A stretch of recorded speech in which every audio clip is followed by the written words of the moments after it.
অনেক ভালো থাকবেন মাননীয় প্রধানমন্ত্রী। আপনার সুস্থতা কামনা করি।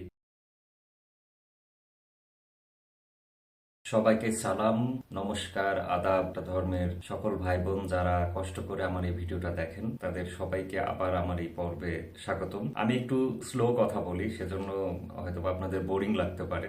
ইন্ডিভিজুয়াল এক একজন এক এক রকম কথা বলে আর কি। যাই হোক, আজকে আমার এই ভিডিও সেগমেন্টের মূল যে বিষয় সেটা হলো, আমার খুব ইচ্ছা ছিল বঙ্গবন্ধু কন্যা মাননীয় প্রধানমন্ত্রী শেখ হাসিনাকে একটা চিঠি লেখা। সেই চিঠিটা লেখা হয়ে ওঠে নাই, এবং তার আগেই গত জুলাই মাসে বাংলাদেশের পরিস্থিতি সম্পূর্ণই পাল্টে যায়। সেই জন্যই আজকে বাংলাদেশের অন্যতম রাজনীতিবিদ বঙ্গবন্ধু কন্যা মাননীয় প্রধানমন্ত্রী শেখ হাসিনাকে ধন্যবাদ দিয়ে আমার এই আজকের এই পর্ব। কেউ এটা দেখুক, কেউ এটা শেয়ার না করুক, তাতে আমার কোনো কিছু যায় আসে না। আমার এই চ্যানেলটা কোনো ব্যবসায়িক পারপাসে করা না। আমার এই চ্যানেলটা কোনো টাকা ইনকামের জন্য না। এটা বাংলাদেশের জন্য, এটা বাংলাদেশের সেই মানুষদের জন্য যারা আজীবন বাংলাদেশকে শুধু দিয়েই গেছে, এবং প্রত্যুত্তরে তারা শুধু বঞ্চনার শিকার হয়েছেন, অপমানের শিকার হয়েছেন। মাননীয় প্রধানমন্ত্রী শেখ হাসিনা, আপনাকে অসংখ্য অসংখ্য ধন্যবাদ।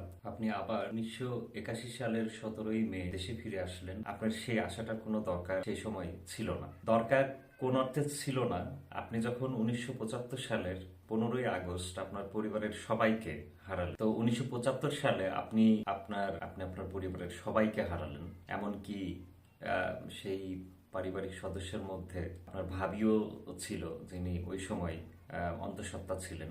এই নির্মম হত্যাকাণ্ডের পরে আসলে কেউ সাহস করে? আমি হলে সাহস করতাম। আমি ব্যক্তিগতভাবে জানি যে আমি হলে কখনোই আবার বাংলাদেশে ফিরে এসে বাবার পদাঙ্ক অনুসরণ করা, রাজনীতিতে পা রাখা, আমি এটা কখনোই করতে চাইতাম না। সেই সাহস আমার কখনোই হয়ে উঠতো না।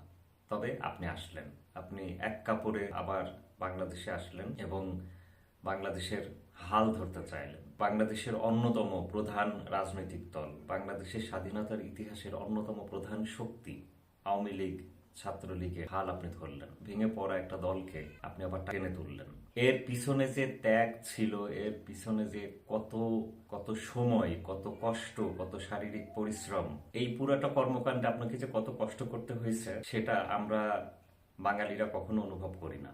আপনার আসার আসলেই কোনো দরকার ওই সময় ছিল। আপনি এতদিন বিশ্বের যে কোনো একটা উন্নত দেশের পাসপোর্ট পেয়ে যেতে পারতেন, আপনি থেকে যেতে পারতেন, আপনার সন্তানকে সময় দিতে পারতেন, জয়কে সময় দিতে পারতেন, পুতুলকে সময় দিতে পারতেন, আপনার প্রয়াত স্বামীকে সময় দিতে পারতেন। তো আপনি আমাদের কথা চিন্তা করে দেশে ফিরে আসেন, দেশের হাল ধরতে চাইলেন। দেশে তখন হায়নাদের দল সব জায়গাতে, সব জায়গাতে ঘুরে বেড়াচ্ছে। আপনি আবার আসলেন। আপনি ভেঙে যাওয়া, ধ্বংস হয়ে যাওয়া একটা নৌকার পাল আপনি আবার করতেন। আপনি সেই নৌকাটা আবার বাইতে চাইলেন। আপনি আওয়ামী লীগের হাল ধরলেন, আপনি বাংলাদেশের রাজনীতির হাল ধরলেন, এবং এর পিছনে এত ত্যাগ তিতিক্ষা আমার মনে হয় না বাংলাদেশের কোনো রাজনীতিবিদ আপনার বাবার পরে কেউ দিয়েছে। তো বিগত 16 বছরে আপনি যে পরিমাণ কষ্ট করছেন, আপনি কখনোই সময় ক্ষেপণ করা বা এই জিনিসগুলোকে আপনি কখনোই পছন্দ করেন। আপনি 9টার অফিস 9টাতেই যেতেন। আপনার অনেক বড় স্বপ্ন ছিল। এই স্বপ্নগুলা বাংলাদেশের অনেক মানুষ বুঝতে পারে নাই। আমাদের সমস্যা হলো যে যখন পদ্মা সেতু ছিল না, তখন আমরা শেখ হাসিনার কাছে চাইতাম একটা পদ্মা সেতু দরকার। আর যখন পদ্মা সেতু হলো, তখন আমরা ওই পদ্মা সেতু বেয়েই গালি দিতে দিতে শেখ হাসিনাকে অপমান করে গেলাম, শেখ হাসিনাকে বিতাড়িত করে গেলাম। আমরা এমনই একটা জাতি। আমরা মেট্রো রেলে চড়ে শেখ হাসিনাকে হটাও প্রতিবাদ করেছি। আমরা কখনো ভাবার চেষ্টা করি নাই যে এই যে মেট্রো রেলে চড়তেছি, এই যে পদ্মা সেতুতে চড়তেছি, এই যে ট্রেনে চড়ে 3-4 ঘন্টায় যশোর থেকে ঢাকা আসি, অবদানটা কার? আমরা কখনো ভাবার চেষ্টা। আমি খুবই দুঃখিত মাননীয় প্রধানমন্ত্রী, আমি আপনাকে কখনো সচক্ষে সামনে দেখি নাই। যখন 5ই আগস্ট ওই দিনটা আসলো, আমি শুধু একটা কথাই বলেছি যে আল্লাহ, তুমি যদি আমার একটা দোয়া রাখো, তাহলে ওনাকে তুমি কোনো অসম্মান করতে দিও না। আমার মাও যেমন, উনিও তেমন। উনি যেন সসম্মানে চলে যেতে পারেন। বহু অপমানের শিকার হয়েছেন, বহুবার তাকে হত্যা করার চেষ্টা করা হয়েছে। 30 বারের বেশি। উনি জানি লাঞ্ছিত না হন, উনি যেন অপমানিত না হন, ওনাকে জানি কোনো অপমান না করা হয়। মাননীয় প্রধানমন্ত্রী, আল্লাহ আমার ওই দোয়াটা রেখেছেন। রাজনীতি করতে গেলে বহু বিরূপ পরিস্থিতির চেহারা দেখতে হয়। আপনি আপনার চেয়ারে বসে যা যা উপলব্ধি করছেন, যা যা দেখেছেন, তার বিন্দু পরিমাণ অংশ আমি দেখি নাই। হয়তোবা সেই দেখার সৌভাগ্য দুর্ভাগ্য কোনোটাই আমার হবে না। তবে কেন কোনো কোনো ভুল হলো, কোনো কোনো পরিস্থিতি অন্যদিকে চলে গেল, সেটা আপনার ওই চেয়ারে বসে আপনি ছাড়া আর কেউ বুঝবে না। আমরা শুধু বুঝি যে আমি কি পেলাম। আমরা কখনো আপনার পালসটা বুঝতে চাই নাই।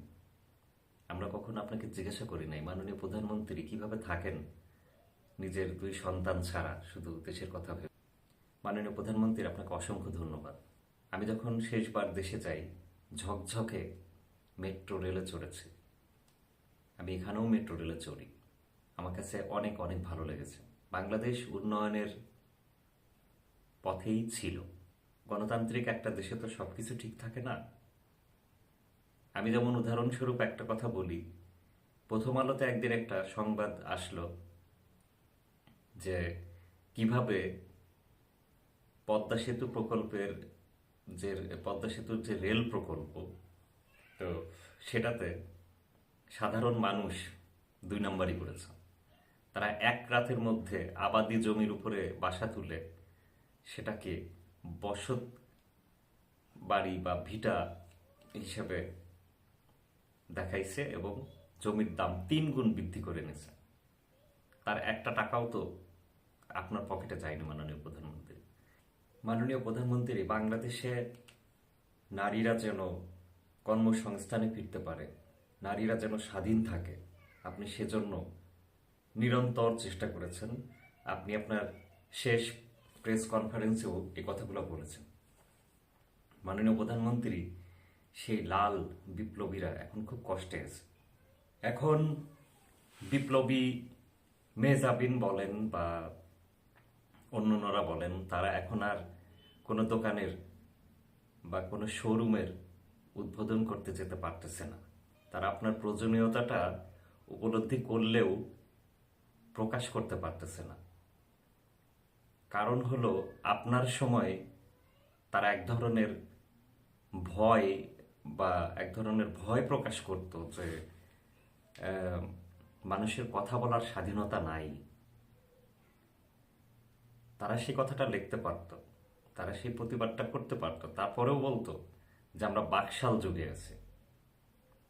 আর এখন তারা কোনো কথাই বলতে পারে না। এমন অনেক অভিনেত্রী আছেন যারা লেখেন কিন্তু আবার মুছে ফেলেন।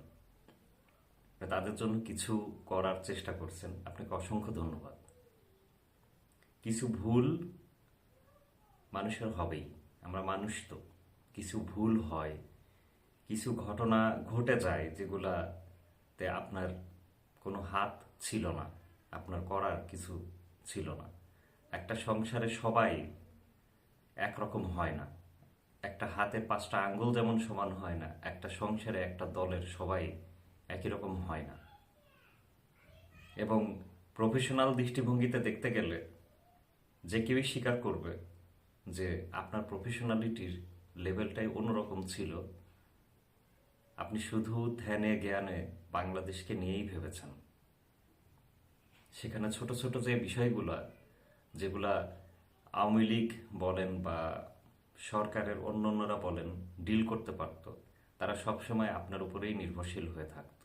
এবং তার সব থেকে বড় পরিণতিটা আমরা জুলাই মাসে ভোগ করলাম। মাননীয় প্রধানমন্ত্রী, দেশ ভালো নাই, দেশের মানুষ ভালো নাই। আপনার রেখে যাওয়া, উন্নয়ন করে যাওয়া সব প্রকল্পের উপর দিয়ে সবাই দাপিয়ে বেড়াচ্ছে, তারপরও দেশ ভালো নেই। সেখানেই আপনি অন্যান্যদের থেকে আলাদা। মানুষ একদিন আপনার মূল্য বুঝবে, কিন্তু তখন হয়তো অনেক দেরি হয়ে যাবে। আমার কেন জানি মনে হয়, আমি আমার অনেক বন্ধুকেই বলেছি যে আপনি হয়তো আবার ফিরে আসবেন। আপনার সেই সাহস, আপনার সেই নির্ভীক আচরণই এটা বারবার বলে যে আপনি আবার ফিরে আসবেন, আবার দেশের হাল ধরতে চাইবেন, আবার হয়তো বা আপনি ফিরে আসবেন, আবার হয়তো বা আমার এই ছোট্ট বাংলাদেশকে আপনি নতুন করে ভেঙে চুরে গড়ে তুলবেন। আমি শুধু এতটুকুই বলতে পারি, আমি কখনো আওয়ামী লীগের কোনো সভাতে যাওয়ার সৌভাগ্য আমার হয় নাই, আপনার ভাষণ শোনার সৌভাগ্য আমার হয় নাই। তবু মনে প্রাণে আমি শুধু বঙ্গবন্ধুর ভক্ত, আপনার ভক্ত, এবং আপনার অন্যতম প্রাণের সংগঠন আওয়ামী লীগের ভক্ত। আমাকে ক্ষমা করবেন আমি যদি ভুল কিছু বলে থাকি। আপনি পৃথিবীর যেখানেই থাকেন, মাননীয় প্রধানমন্ত্রী সুস্থ থাকেন, ভালো থাকেন। আমি আপনার প্রতি কৃতজ্ঞ। আপনি আমার এই ছোট্ট বাংলাদেশের জন্য যা দিয়েছেন, যা দেওয়ার চেষ্টা করেছেন, বাংলাদেশের মানুষ আপনার প্রতি কৃতজ্ঞ থাকবে। একটা মানুষ তো তার জীবনে একসময় সবকিছু করতে পারে না, হয়তোবা সেইখানে আপনার একটা আক্ষেপ থেকে যাবে। তবে মাননীয় প্রধানমন্ত্রী, বাংলাদেশের মানুষ আপনাকে স্মরণ করবে, বাংলাদেশের মানুষ একদিন আপনাকে স্মরণ করতে বাধ্য হবে, যেমনটা বঙ্গবন্ধু শেখ মুজিবুর রহমানকেও স্মরণ করতে বাধ্য হয়েছিলেন। আপনি অনেক ভালো থাকবেন মাননীয় প্রধানমন্ত্রী, আপনার সুস্থতা কামনা করি। জয় বাংলা, জয় বঙ্গবন্ধু, জয় শেখ হাসিনা।